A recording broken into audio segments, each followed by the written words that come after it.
Saudações a vocês que acompanham este canal, sejam bem-vindos ao PLME, Projeto de Leitura do Manual de Epicteto, número 16. Continuando com nossa série, chegou o momento de falarmos de mais 2 capítulos, ou entradas, do Enchiridion de Epicteto, isto é, capítulos ou entradas de número 20 e 21. Como sempre, nós faremos uso da tradução em domínio público de Aldo Dinucci e Alfredo Julián. Colocarei o trecho que será lido e discutido aqui embaixo na área de descrição, assim como certos links úteis, um deles para o PDF desta tradução no Internet Archive. Então vejamos o que Epicteto tem a nos dizer em mais este ponto do seu manual, tradução de Aldo Dinucci e Alfredo Julián. 20. Lembra que não é insolente quem ofende ou agride, mas sim a opinião segundo a qual ele é insolente. Então, quando alguém te provocar, sabe que é o teu juízo que te provocou. Portanto, em primeiro lugar, tenta não ser arrebatado pela representação. Uma vez que ganhares tempo e prazo, mais facilmente serás senhor de ti mesmo. 21. Que estejam diante dos teus olhos a cada dia a morte, o exílio e todas as coisas que se afiguram terríveis, sobretudo a morte. Assim, jamais ponderarás coisas abjetas, nem aspirarás a coisa alguma excessivamente. Muito bem, nós temos mais uma entrada, a de número 20, que começa com Memneson, lembra-te, porque, como já sabemos, o Manual de Epicteto foi um texto escrito de si para si por Flávio Arriano, com aquilo que ele julgava mais importante das aulas a que tinha assistido de Epicteto na sua escola em Nicópolis, e desde então se considera que o Manual de Epicteto é um livro de referência para quem já tem uma certa familiaridade com o estoicismo e o estoicismo de Epicteto em particular. Mas, a parte de tudo isso, é sempre interessante ver como Epicteto repete muitas das coisas que já vem dizendo, usando outros estratagemas, usando outra visão, usando uma perspectiva ligeiramente diferente. Por que é necessário sempre lembrar-se de coisas que são as mesmas ou muito parecidas? Porque nós temos a tendência de esquecer todas essas coisas. Então, ter presente a sua mente aquilo que será dito e discutido aqui no capítulo de número 20 é algo que pode nos salvar de certas situações. Então vejam aqui, lembra que não é insolente quem ofende ou agride, né? Não incorre em hybris. Aqui nós teremos um verbo ligado a hybris. Hybris é uma palavra muito importante na cultura grega, é algo que se vê, por exemplo, na mitologia, em grandes peças de teatro, sobretudo trágicas, e que denota a desmesura, a falta de noção de um indivíduo quanto ao seu próprio papel, à sua posição no universo, eu diria. Então, é uma arrogância, né, no sentido mais literal do termo, aquele que arroga para si, toma para si algo que não é seu. Então a hybris, sendo a arrogância, sendo a desmedida, sendo a insolência, né, é algo que é discutido de modos diversos em obras da cultura grega. Né? Por exemplo, fala-se da hybris de Agamemnon na Ilíada, também da hybris do próprio Aquiles, em resposta à desmesura de Agamemnon. Mas aqui o que Epicteto vai dizer, num sentido um tanto diverso, é que essa hybris não está nas coisas.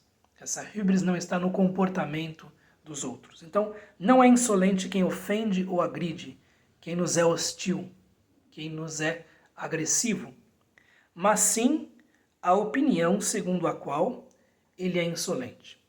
Nós teremos novamente Epicteto dizendo que as coisas em si e as pessoas que nos são externas não nos afetam sem a nossa sanção, sem a nossa permissão. sem a nossa, sem que nós deixemos passar isso. Né? Aqui, opinião traduz dogma, uma palavra importante na história da civilização, né? Das civilizações que estão ligadas à Grécia Antiga. O dogma é uma opinião, eu diria que comumente aceita ou razoavelmente compartilhada pelo que se pode depreender deste trecho. Porque nós veremos que há uma outra palavra mais técnica, né, que é usada como um terreno em que se pode ter o contraponto a uma opinião estabelecida. Então nós temos uma opinião que nos vem pela educação, que nos vem pelos modos gerais, segundo a qual aquele que nos agride, aquele que nos golpeia, aquele que nos xinga, que nos insulta, que nos injuria, etc., etc., pratica um mal contra nós. E de acordo com Epicteto, este é um modo errado de ver as coisas, porque tudo aquilo que a pessoa pode fazer contra nós não atinge o nosso centro, né? Não atinge o nosso poder de escolha. Se nos lançam pedras, se nos lançam cusparadas, se nos cobrem de insultos, isso não altera quem nós somos por dentro. É aquilo que Epicteto vai trazer como maneira diversa de pensar. Né? Então, esta ideia de que essas coisas possam nos rebaixar, para Epicteto, é errada. Né? É uma das tarefas da filosofia justamente desconstruir as opiniões comuns. Uma opinião comum é esta de que nós temos, digamos assim, apenas uma interface social. Mas Epicteto vai dizer que nós temos um recesso interior que é muitíssimo mais importante, sobre o qual de fato nós temos controle e sobre o qual ninguém pode ter controle sem a nossa anuência, sem que nós deixemos essa pessoa passar. Né? Então, quando alguém te provocar, sabe que é o teu juízo que te provocou. Aqui juízo traduz hypolepsis, uma palavra que é dita lá no início do manual de Epicteto como uma das coisas que são encargos nossos, uma das coisas que estão sob nossa dependência, sob nosso controle. Nós temos a hypolepsis, eu poderia traduzir como uma instância interior ou uma faculdade interior de suposição. A tradução mais técnica para hypolepsis seria suposição. Nós vemos em latim suppositio, né? Suposição, porque efetivamente, quando essa faculdade está em atividade, da maneira correta, né, nós tomamos tudo aquilo que nos cerca e que aparece interiormente como fantasia, como representação, como suposições. Será que isto é assim mesmo?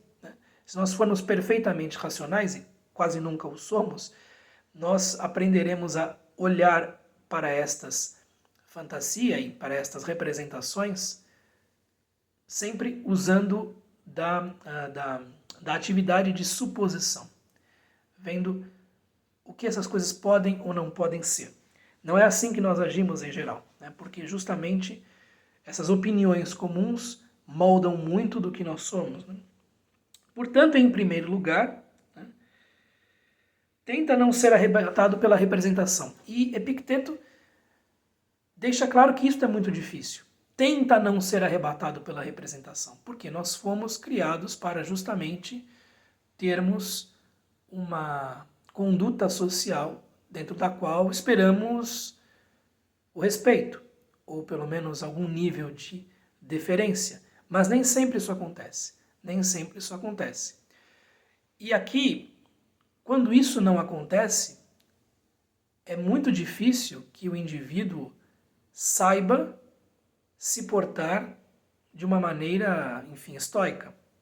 Porque haverá uma reação quase automática de hostilidade, de animosidade, em contraposição à agressão. Então, haverá pelo menos uma irritação inicial. Essa irritação inicial pode se transformar em ira propriamente, em cólera propriamente. fúria, em, portanto, uma série de atos de represália, xingamentos, socos, pontapés, ressentimento, rancor, enfim. Pode haver a represália. Agora, o que Epicteto diz é que nós devemos nos concentrar sobre esta representação, ou sobre este conjunto de representações inicial, e ver como isso não é consequente, de acordo com a dicotomia do controle, porque nós não temos controle sobre essas coisas, portanto, o que vem supostamente contra nós não é nem bem nem mal, tá certo? E a partir daí, estando cônscios da nossa liberdade interior, não permitir que aquilo seja aderente a nós, ver como algo externo. Bom, isso não é a opinião dessa pessoa sobre mim, ela não me conhece, ela não me, enfim, não entende como eu penso, tá certo? E o grande desafio, dentro dessa perspectiva, é aplicar isso em relação aos outros e também ver como você está julgando os demais. Então os outros não conhecem o que você é, assim como você não conhece o que os outros são, tá certo? E dentro dessa perspectiva, ser bastante mais modesto e racional é o grande desafio.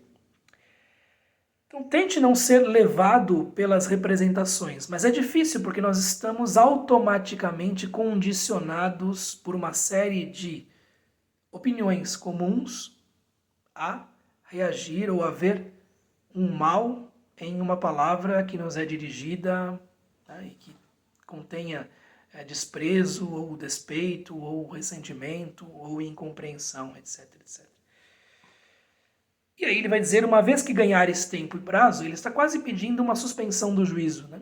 Uma eporré. Está quase pedindo que você suspenda o juízo por enquanto, deixe passar aquela irritação inicial, né? As chamadas propathaia e as paixões prévias, né? Deixe que isso passe, que isso decante, que isso escorra, porque aí sim a razão vai tomar conta de você, você vai conseguir pensar, né? E mais facilmente serás senhor de ti mesmo. Okay? Então, como lidar com insultos, como lidar com um tratamento ruim por parte dos outros, né? Nós temos que fazer a razão funcionar. Nós temos que contar até 10, talvez, né? Hoje se diria, deixar que a coisa decante, que a coisa, enfim, escorra, vá embora e aí pensar, bom, essa pessoa não sabe quem eu sou, não sabe porque eu estou agindo como ajo. Então, vou ter paciência com ela. Esta semana eu dei uma grande prova de não compreender nada disso, porque eu acabei me irritando com uma atendente de telemarketing. Fiquei muito chateado comigo mesmo depois, né? Mas ela não me deixava falar, não me deixava explicar o problema. Enfim, foi uma grande demonstração de falta de estoicismo da minha parte. Marco Aurélio diz algo mais ou menos semelhante, lá no livro 7º, né? Entrada de número 26, ou capítulo de número 26, diz o seguinte, na tradução de Dona Virgínia de Castro Almeida. Cada vez que alguém comete uma falta contra ti, pensa logo que ideia terá essa pessoa do bem e do mal para ter cometido tal falta. Se não me engano aqui, o que ele chama de ideia, né? É um verbo ligado a justamente hypolepsis, né? Hypolabon. Né? Muito bem. Que ideia, que suposição essa pessoa tem do que seja o bem e do que seja o mal. Né? Então terás dó do culpado. Dó aqui traduz a palavra compaixão mesmo, né? Ilesses, e não sentirás espanto nem cólera. Ou então também tu encararás as mesmas coisas como um bem. É preciso, pois, perdoar. Quer dizer, você está bravo com essa pessoa, você está irritado, mas talvez você pense exatamente como ela pensa. Talvez você age exatamente como ela age. Ok? Eu diria que isso até quando nós tomamos consciência da coisa, pode nos irritar ainda mais, né? Ver que aquela pessoa está fazendo exatamente o que você faria. Então é preciso, pois, perdoar. Existe um termo aqui para perdoar. Eu fiz até uma discussão alentada sobre isso, se não me engano, neste ponto, lá no PLMMA, sobre a diferença que há entre o verbo de perdoar aqui em Marco Aurélio e o verbo que comumente é usado nos evangelhos, ok? São noções diferentes. E se já não encaras essas coisas como bens ou males, ser-te-á fácil a indulgência para com o seu disparate. Então, se você já mudou de ideia, vai ser mais fácil ainda ser indulgente, né? Marco Aurélio diz muitas vezes algo mais ou menos assim: olha, você está diante de pessoas talvez molestas, desagradáveis e que são hostis, agem mal, etc, etc. Uma das coisas que ele diz, por exemplo, é: pense que vocês dois são mortais, tanto você quanto essa pessoa. E que talvez escalar o conflito não seja o melhor. Né? Pense que as consequências da ira são muito piores do que o ato em si cometido contra você. Né? Então, o que ele vai fazer? Ele vai justamente armar a sua razão de argumentos que vão em contrário. Né? Agora, Epicteto está focalizando sua atenção sobre um momento anterior, quer dizer, um momento em que surge aquela primeira irritação e é necessário não reagir a essa irritação, necessário deixar as coisas abaixarem um pouco, a poeira se sedimentar um pouco, talvez trazer argumentos como esses que Marco Aurélio faz comparecer nas suas meditações, e aí sim decidir como agir. Quando nós simplesmente reagimos a esse impulso de maneira automática, movidos por opiniões comuns, que vêm da nossa criação, vêm da sociedade, vêm dos exemplos que nos são dados, das pessoas que nos cercam, etc, etc, etc, dos nossos hábitos, sobretudo, nós não agimos da melhor maneira muitas vezes. Então, vamos prestar atenção à maneira como agimos. Né? E aqui, na 21, temos: que estejam diante dos teus olhos a cada dia a morte, o exílio e todas as coisas que se afiguram terríveis, sobretudo a morte. Então, para Epicteto é necessário pensar em nossa finitude todos os dias, é o chamado memento mori, aquela recomendação, né, que se fazia na antiguidade, aí estamos falando da antiguidade latina, romana. Eu gosto muito de juntar o memento mori com uma outra proposição. Memento mori, memento autem vivere. Lembra-te de que és mortal, portanto, lembra-te de viver. Né? Então, você morre, mas você está vivo. Né? Porque você é mortal, lembre-se de viver plenamente, da melhor maneira possível, o momento no qual você está. Assim jamais ponderarás coisas abjetas. Se você pensar contínua e constantemente na sua finitude, no fato de que você, enfim, está apenas temporariamente aqui, cercado dessas coisas, convivendo com essas pessoas, você não vai ponderar coisas abjetas, não vai pensar em coisas baixas. Né? Porque, diante da morte, nós temos, enfim, pensamentos mais saudáveis, né? Diante da nossa própria finitude. Nem aspirarás a coisa alguma excessivamente. Né? Então terá comedimento também, porque você sabe que o seu tempo aqui é reduzido. Você cede espaço aos outros, a outros que virão, a outras gerações. Né? Meden agan, quer dizer nada em excesso, era uma das recomendações que estavam lá no oráculo de Delfos. Né? A outra era gnoti auton, né? Que é conhece-te a ti mesmo. Então, nada em excesso, conhece-te a ti mesmo. E tinha uma outra, da qual ninguém lembra, que era algo como és fiador e logo depois vem a ruína. Né? Para você também não confiar demais nos outros, ok? Eu não me lembro, enfim, exatamente dos termos. Mas são as três inscrições que estavam lá no oráculo de Delfos. sabedoria comum, né, da Grécia. Então, se você pensar na sua finitude todos os dias e na finitude das pessoas que o cercam, a cercam, ok? Você aproveitará melhor a vida, você aproveitará melhor todos os momentos em sucessão, você não pensará em coisas abjetas, ruins, né? E, ao mesmo tempo, terá um certo comedimento, uma certa temperança, uma certa, enfim, viverá com uma certa parcimônia, entendendo o seu verdadeiro tamanho, ok? Porque nós vivemos no máximo dos máximos. Para quem é muito saudável e tem muita sorte, 115, 116 anos, né? Diante da idade do universo, da idade da própria civilização humana, é algo irrisório. E devemos compreender isso para termos uma vida o mais responsável, o mais tranquila e, se possível, o mais feliz que pudermos. Muito obrigado pela atenção.